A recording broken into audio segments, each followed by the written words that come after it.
everybody. Welcome to another fantastic episode of the Light After Trauma podcast. I am your host, Alyssa Scolari, and we have a familiar face back here today. You guys loved her. You asked for her. She is your strong shot of whiskey and your warm cup of tea. We've got Rebecca Christianson back, LCSW, founder of Rebellious Wellness Counseling. Hello. Hello. It's good to be here. It's good to be back. I'm so happy you're back. What are we talking about? Well, I guess first I want to ask you, how's the business going? It's going really well. I sent the podcast out. I posted it on my website and Instagram and Facebook pages, and I got tons of good feedback. So I was really excited to be back today. And it was really fun. So I had never been interviewed for a podcast. So it was really fun. I got a lot of good feedback, and business is going really well. I think that, unfortunately, in light of the times, that people who usually manage their anxiety well or their depressive symptoms well are struggling. So it's, bittersweet when business is really good, because it kind of means the people are suffering, and that's not good, but it does feel good to help them. It definitely feels good to, even though I'm sure you are too, putting in packed days, it does at the end of the day feel good to be able to right that ship a little bit, be able to give people tools and be able to help people manage a little bit better. Yeah, it's so funny that you say that, because I haven't really been able to put words to what I feel about it until really right this moment. But there are so many people that say to me, like my landlord says to me, and I think I've said this before on the show, but I have the best landlord in the entire world. He is an angel on earth. But he says to me a lot, you're always here, like business must be booming. I'm sure you've got people reaching out to you left and right. And I'm like, yeah. And he was like, well, you must be so happy. And I'm like, because yeah, but no, because everybody's suffering so much right now. But also, yeah, because some people are finally coming forward and working with the demons that they've been running from for so long. Mm-hmm. Because this pandemic has really forced us to sit with our demons. So it's a mixed bag of emotions when, it's not just like, yeah, business is great. It's like, yeah, no, people are really suffering with severe depression and post-traumatic stress. So business is great, but my heart breaks for the world. Yes, it's exactly right. It's like, it's really hard to say, yeah, I'm really happy business is great, because that means so many people are having a hard time. But it does feel really good to be part of the positivity in that, part of the change in that, part of helping people cope differently, or a different perspective, or just be a place where you can hold their emotion without judgment. Just holding space. Yeah, no, I agree. I agree with you. Now I know. So today is, for the listeners out there, we are recording this on Saturday. Oh God, what is the date? Oh, November 21st. I don't even know. The days blend together. So when the time this comes out, it will be Tuesday, the 24th. And Rebecca is coming back on. We thought that this would be a really great time for her to come back on. We're going to shift gears a little bit, because last time we talked a lot about grief. And we're talking a little bit about, not so much the opposite. Would you call it the opposite? No, I think just difference. I think like just a different, shifting gears to a different avenue. Okay. Yeah, it's not so much the opposite. Well, we're talking about resiliency today. So it's a great topic for right now in the post-election, mid-second wave pandemic, pre-holiday season chaos that is going on. Yep. Right.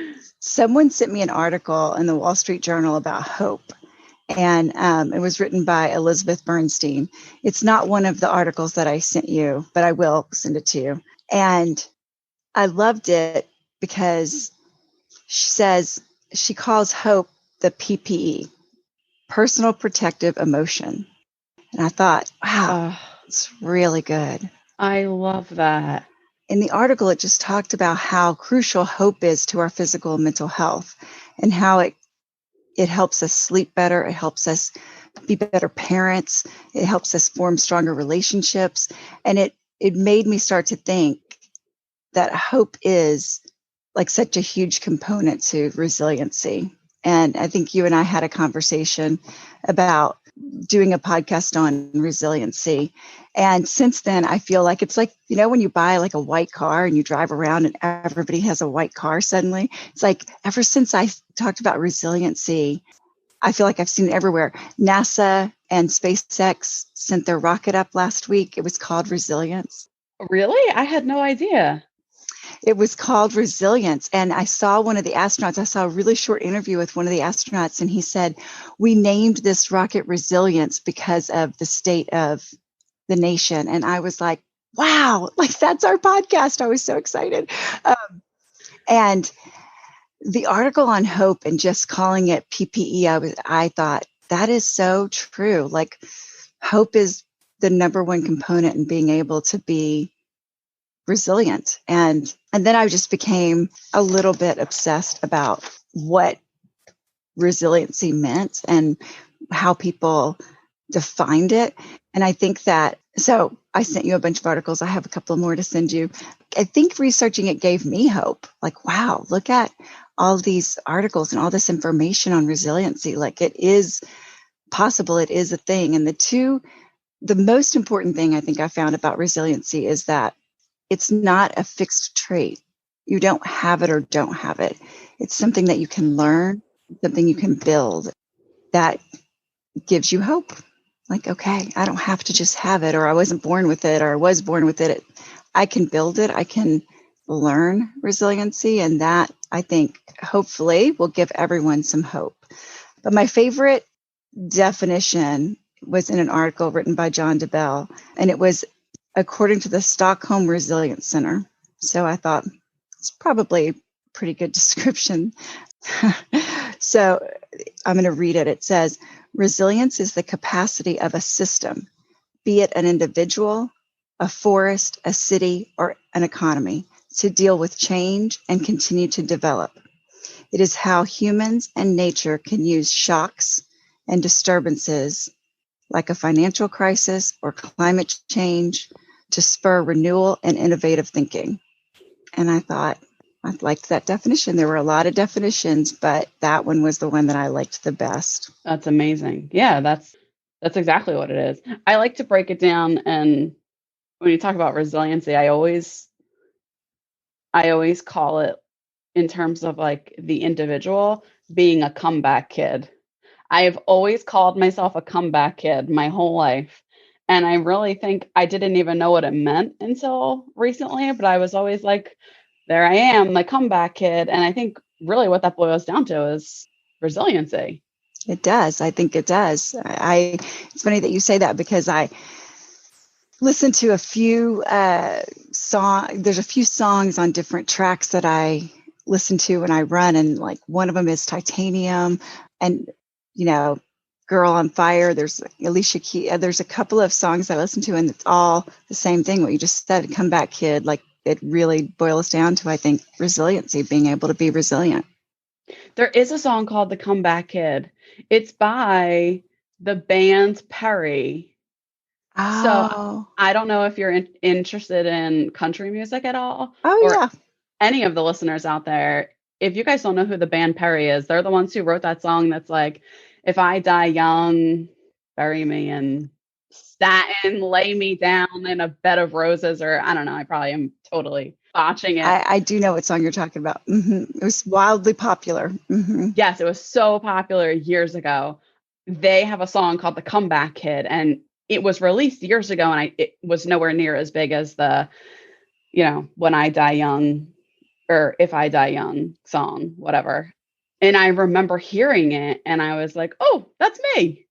Mm-hmm. The comeback kid. And it's just really, it's all about resiliency, which is, and I think when we talk about resiliency, a lot of people tell us to picture this like elasticity almost.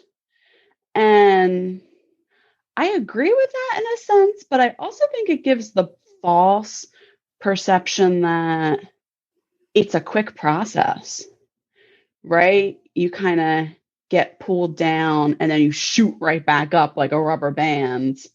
Right. In one of the articles, and I will, for all the listeners out there, link all of these articles in the show notes. But in one of the articles that you had sent me, they were very clear about like the important thing to remember is that it's not like you're jumping on a trampoline Right. where you're down and then you get shot right back up. It's actually a really slow, somewhat difficult process. Right. I think it's, being able to understand what's happening, maybe like globally, or what's happening outside of you and your immediate environment, and then how that impacts you.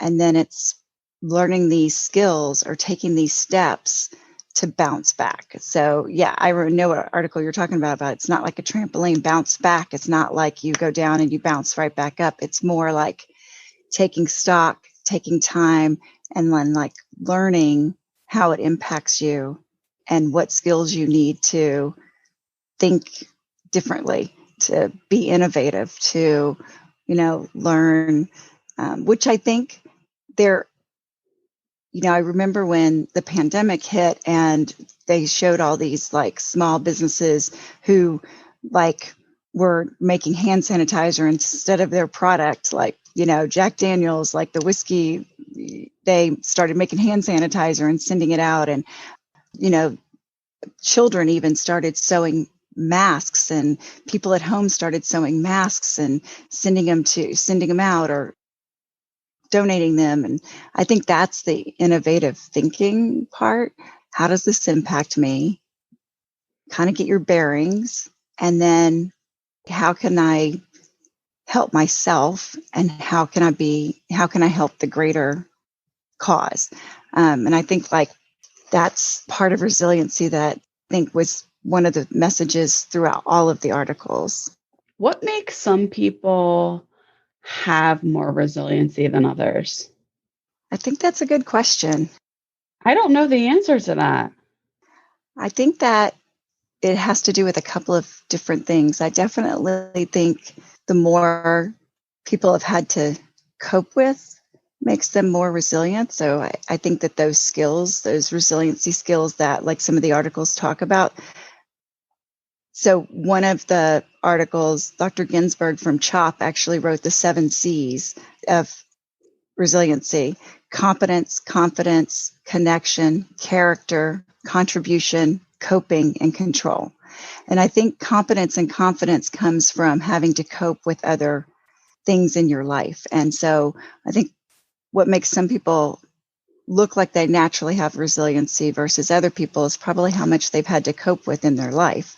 But again, the good news is even if you haven't had to cope with much in your life and you do have something to cope with, you can learn it, right? And what I love is like the contribution part. I think that builds confidence and character and competence. Like as you start to help yourself and help others, you build that confidence that things can change, that hope.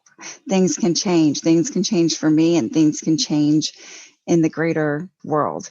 And so those 7 C's, I did sort of a comparison of all the articles. And I think there's like continual message through all of them.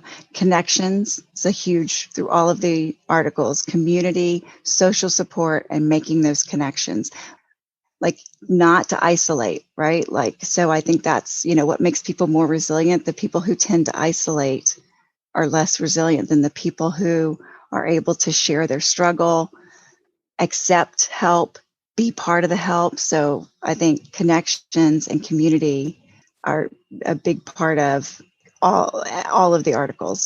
They call it different things, and one of them calls social support, being part of a social support or receiving social support. So both of it, I think that's really important, accepting the help and helping. Just that one piece of it leads to resiliency. And then the article from Everyday Health talked about realistic planning, which I think was really interesting. It was the only one that talked about realistic planning. And I thought, that's a really important piece as well, to be able to, because just as we talked about, be part of the change, to not be like, well, I'm going to leave my family and go volunteer, but to be able to realistically plan, okay, the nation might be shut down again. What does that mean for me? How do I ability to realistically plan? I thought was I'm surprised that wasn't mentioned in more articles, because I thought that was a really important piece. And I feel like that helps people feel in control, which is, I think, a message through all of the articles, and really big, the feeling like you have some control over how this is going to impact you is a big cornerstone of resiliency. Yeah, and I'm surprised to hear that that's not talked about more, because I think that the realistic planning is so important, especially right now, because our versions of social connection and all the things that we need for resiliency are going to look a little bit different, because we are sort of being forced into isolation. So right, we have to be realistic about how we can help ourselves and help others, and not just say, well, there is no plan, there is no hope, because the whole nation is shutting down. It makes me think a lot, and I don't know if I've shared this on the podcast. So I studied abroad in Italy in 2012, and I was brutally, so part of my trauma is that I was brutally assaulted when I was in Italy, and essentially was left in an alley. And I remember the thing that got me through was the realistic planning, and not just in the moment for, well, how am I going to get home? I'm in this foreign country and I don't speak this language, but also, what am I going to do with this? Because I could just lay here on this alley and die. It was freezing. It was one of the coldest winters that they had had. And I could just lay here and just say, all right. But I knew that I needed to help people who had been through this. There was something inside of me that was like, nope, one day you're going to help people who have been assaulted, who have been traumatized. You're going to be a voice for others. And that was sort of like the long-term goal that helped me stay alive. And then also, you also need short-term goals, well, I can't wait to go home and see my family, or I can't wait to go back to my apartment. Or I think for me, one of the things that I thought, and this is so classic for me, is that, so obviously the food in Italy. Have you ever been to Italy? I have not been to Italy. No, Whew. I have not been. Man, the pasta. I can only imagine. Yes. It's like one of the places on my bucket list. One of the things that I remember thinking was, oh, hell no, I have more pasta I need to eat. I got to get home. I got to get home. I need to eat more pasta. I have not seen enough of this world. I have not eaten enough of the food, which is just very, very classic me. But it's, I don't know, it's finding hope in different ways, which I think leads to resiliency. I think I was all over the map when I just said that, but does that make sense? Yeah, it does make sense. It's like that realistic planning, okay, what am I going to do next? And it gives you that sense of control. And I think that's what you were saying, in the most desperate, horrible, horrible time, that decision to survive, and then the realistic planning that gave you the control, like, is what led you to hope, and like the hope of survival, knowing you were going to survive this. Yep.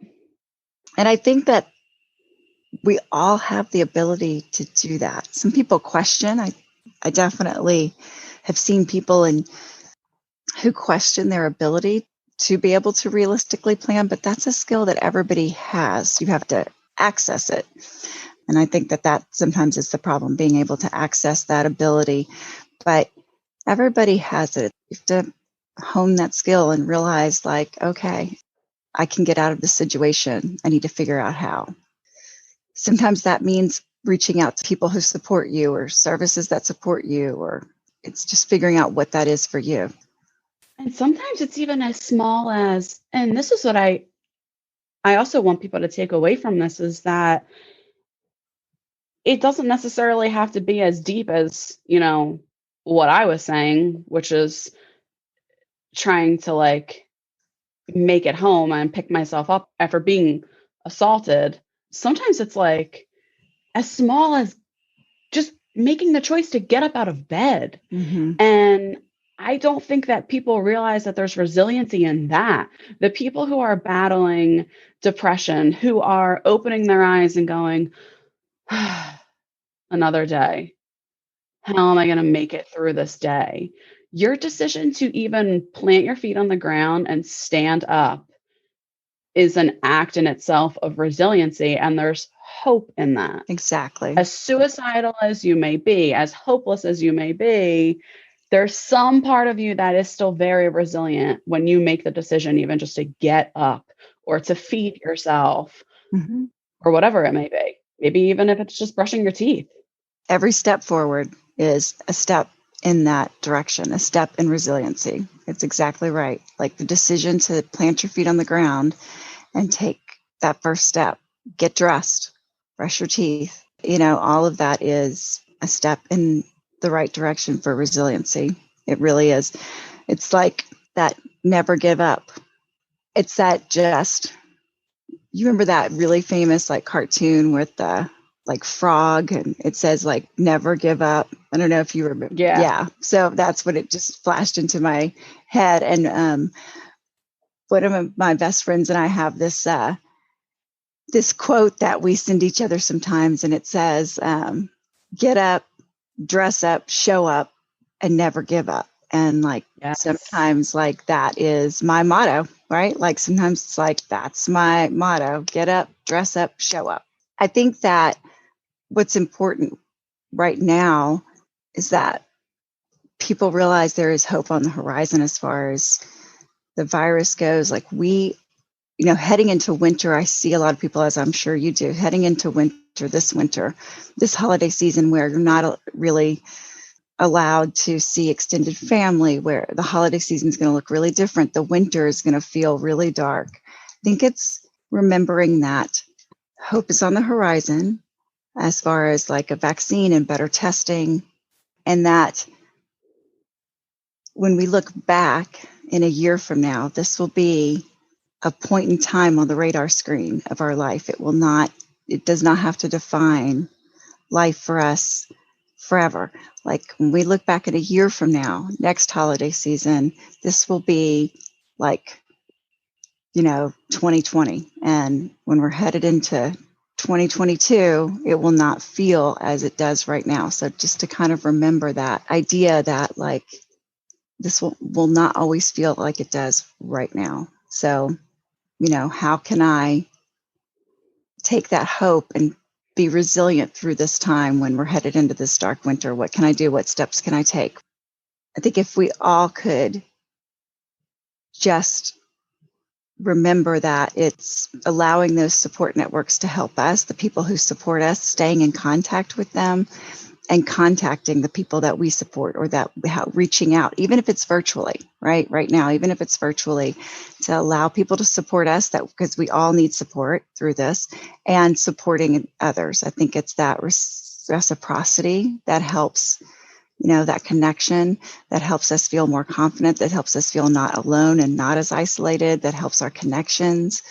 And I feel like that is a huge step in the right direction as far as resiliency. It gives our struggle meaning. It helps validate that we're not alone and that we are struggling along with other people. And as we connect to people and as a community, it's easier to get through those times when you feel connected, when you allow those people in, and when you help other people.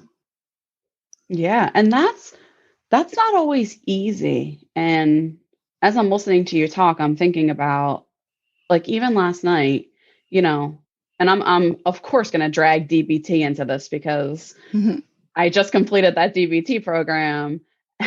And I think about this idea of throwing yourself into the moment and actively participating. So it is so much easier, I feel like, right now when it's dark at, I don't know, it feels like it's dark after lunch. I eat lunch and I look outside and it's dark out. And Thanksgiving is in a few days. And David and I have decided not to do anything for Thanksgiving for a number of reasons, but obviously, namely the pandemic.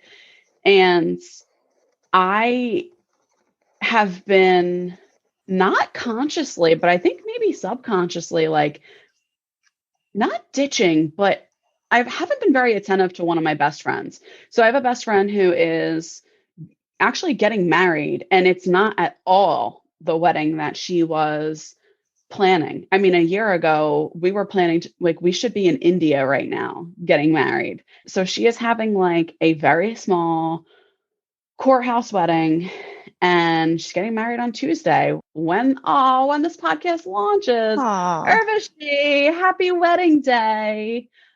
But I have been trying to, like, touch base with her all week, and I just keep sleeping instead. And even last night, she was like, I'm going to call you at 5:30 tonight. And I was like, okay. And I love her. It's not her, but it took every ounce of my being to even pick up the phone. And I did. And then afterwards, I felt so much better and so much more connected. So I think it's a lot easier said than done, especially right now, because it's so much easier to not hop on that Zoom call or to not pick up the phone. Yeah, no, that's definitely true. People, especially people who are working from home and doing Zoom calls, they don't want to do another Zoom call with a friend or a family member. And I guess that's what I'm saying is, like, we were talking about decisions, the decision to plant your feet on the floor, the decision to take a step forward.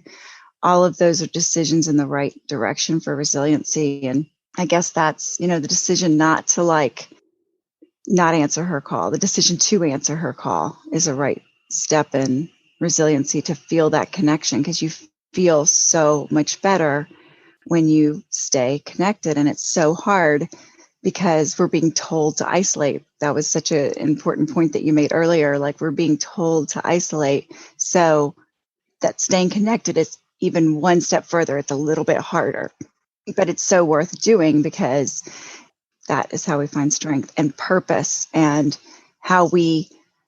it helps us come up with that realistic plan. It helps us not only for ourselves, but for our friends, our families, our neighbors. We can be part of their plan. They can be part of our plan. And that connection is like huge, It's like one of the quotes for EFT for couples that I use. It's like a YouTube, and it says, love is the reason that we're here. Love is the reason we're alive. And that connection is so important. That's so true. Yeah. There were like two other things in the articles that I thought were super important too. And one of them was the APA article, and it talks about fostering wellness. That's a huge component to resiliency. Yeah. So can you talk about what that means exactly? Because that is so important. You're right. Yeah. So it talks about, especially when we are struggling emotionally, mentally, physically, we tend not to take care of ourselves physically. So the idea of, okay, I'm in this and I'm struggling with the social injustice, with the political unrest, with the pandemic and what that means, and going into winter when it's darker and it's harder to reach out. And so we tend to not take care of ourselves physically, not exercise, not eat healthy, not drink enough water, all those things. And it's like trying to stay cognizant and devise a plan, whatever that is, to help ourselves physically stay as strong as we can. Remind ourselves to drink more water. Remember to try to make healthy choices. Remember to exercise, even if that's wrestling with your kids or dusting off your Wii Fit or, whatever that is. Like, everything's on demand now. You can do yoga, you can do, Zumba, you can do like whatever it is.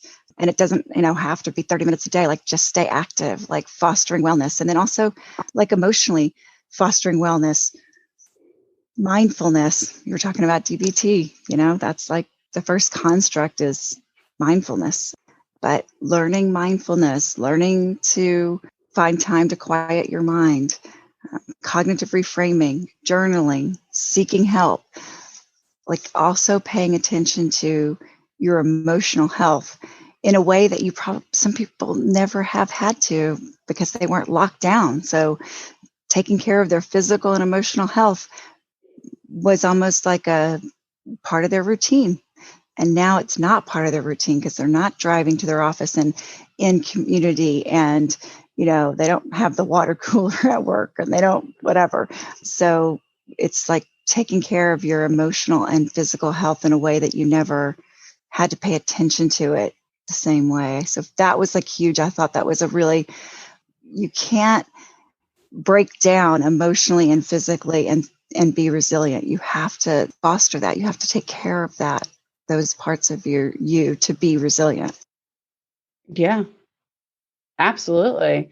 And I always like to point this out because, and this could just be, I don't know, maybe this is just me, but I actually think this is accurate for most folks with a history of trauma.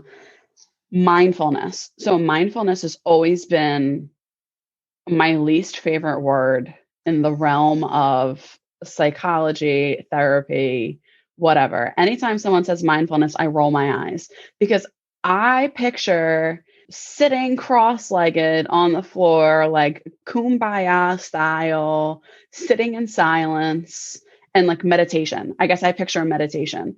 And I think that it's important to point out that mindfulness really just means being all in whatever you are doing. So for me, my nervous system is so overactive because of my history of trauma that meditation right now, I'm just not there. I can't sit cross-legged on a floor and close my eyes and think about anything because it's too triggering for me.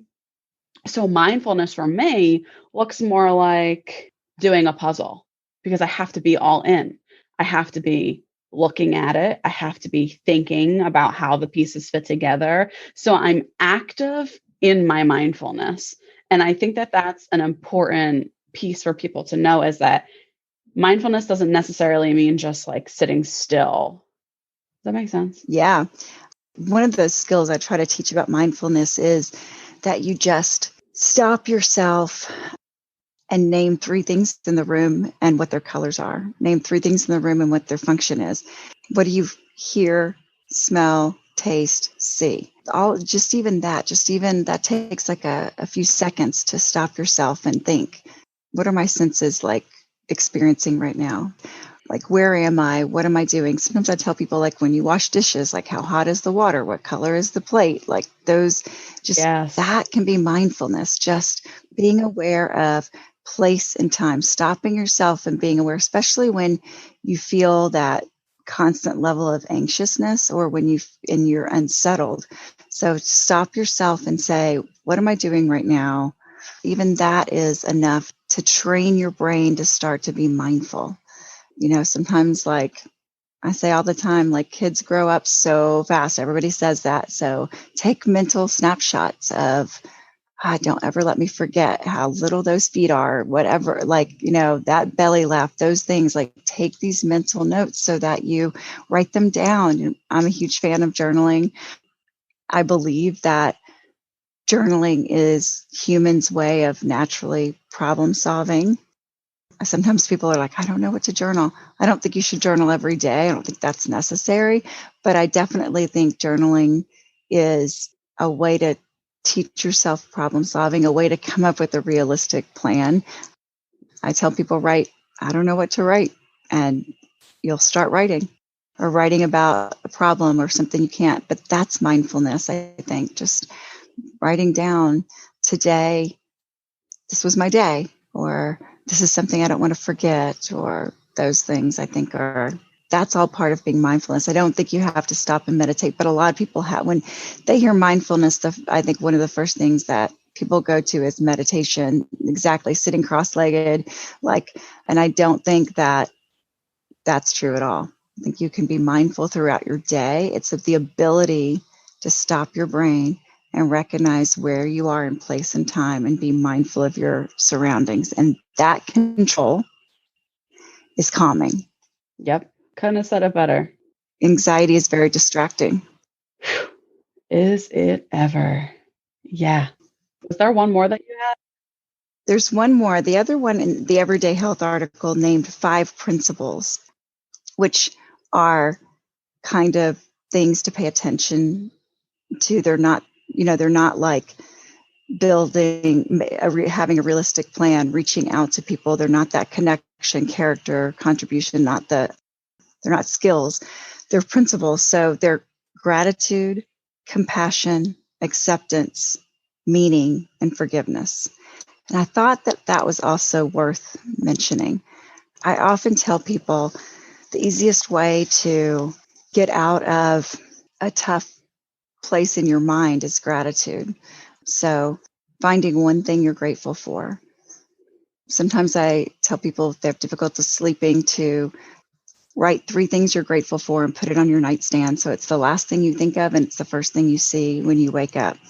Gratefulness is the easiest, quickest reframe. So you can almost always find one thing you're grateful for.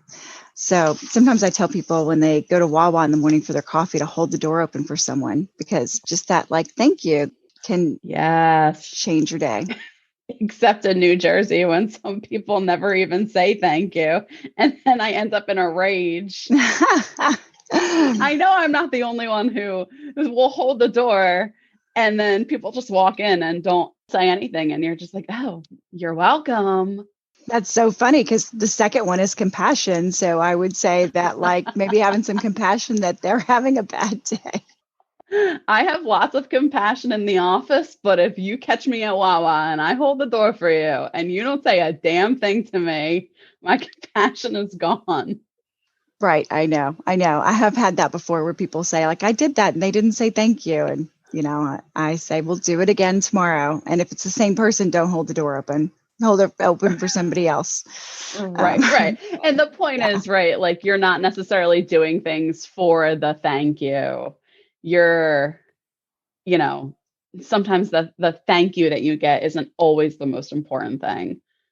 It's the act itself. The act itself, right. It's doing something for somebody else. It kind of brings you out of yourself. But having gratitude, I think it's the easiest and quickest reframe because you can almost always find one thing, no matter how tough the spot is that you're in, that you can be grateful for.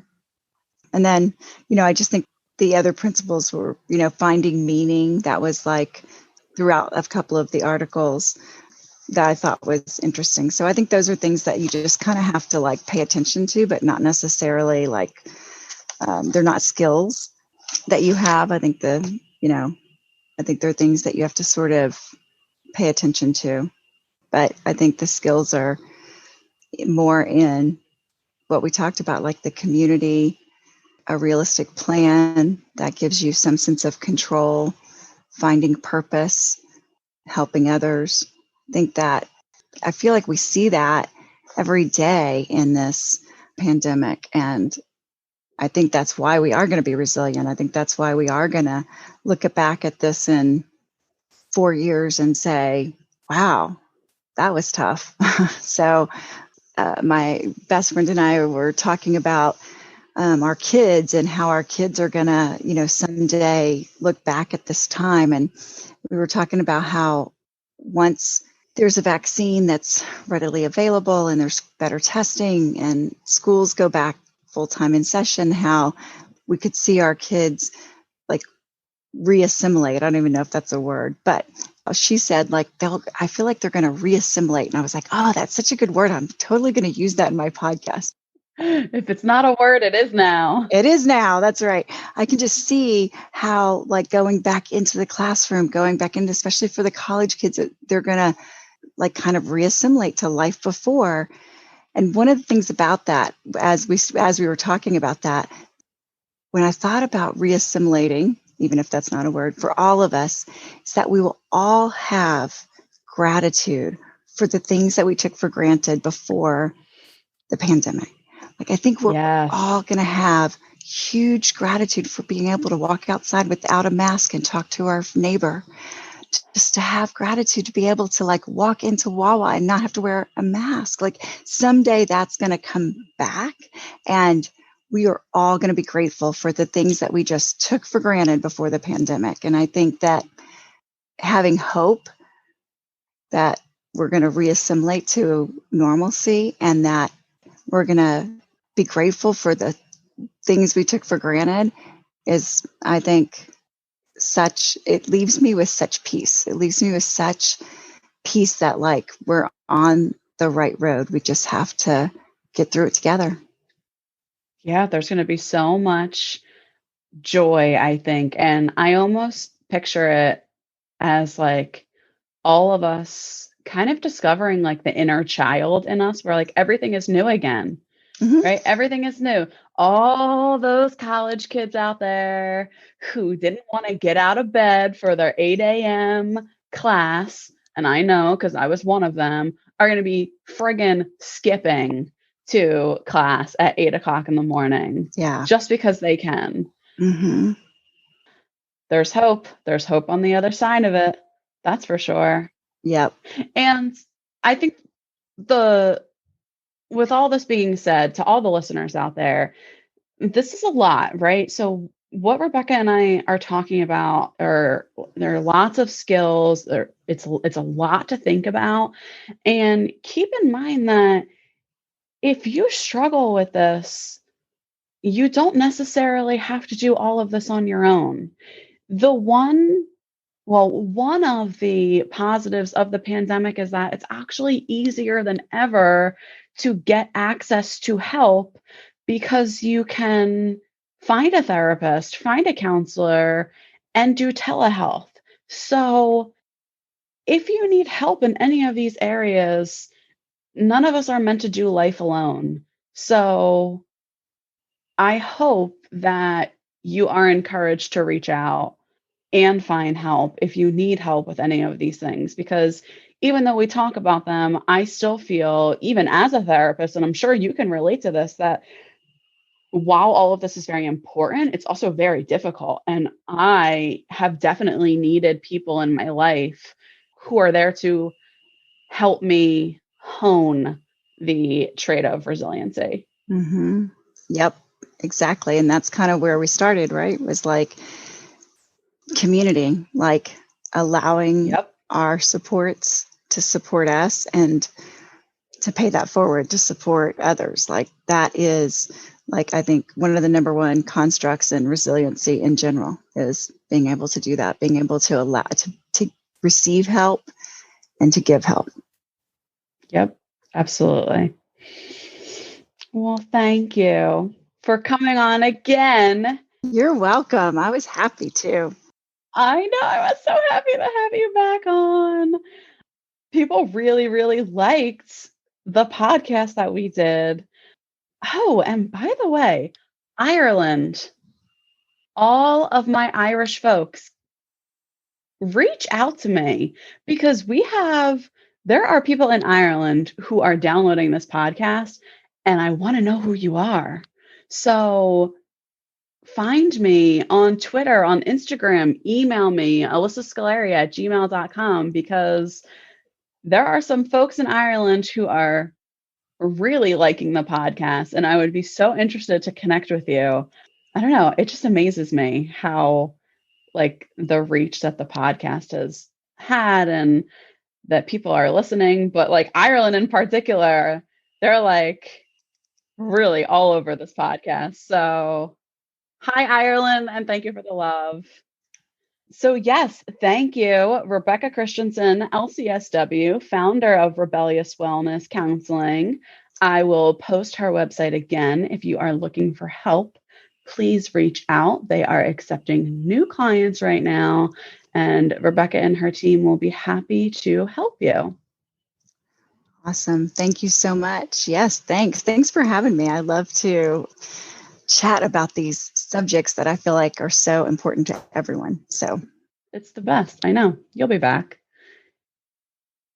Thanks for listening. Hope you enjoyed this episode. For more information about today's episode and to sign up for the Light After Trauma newsletter, head over to my website at alyssascolari.com.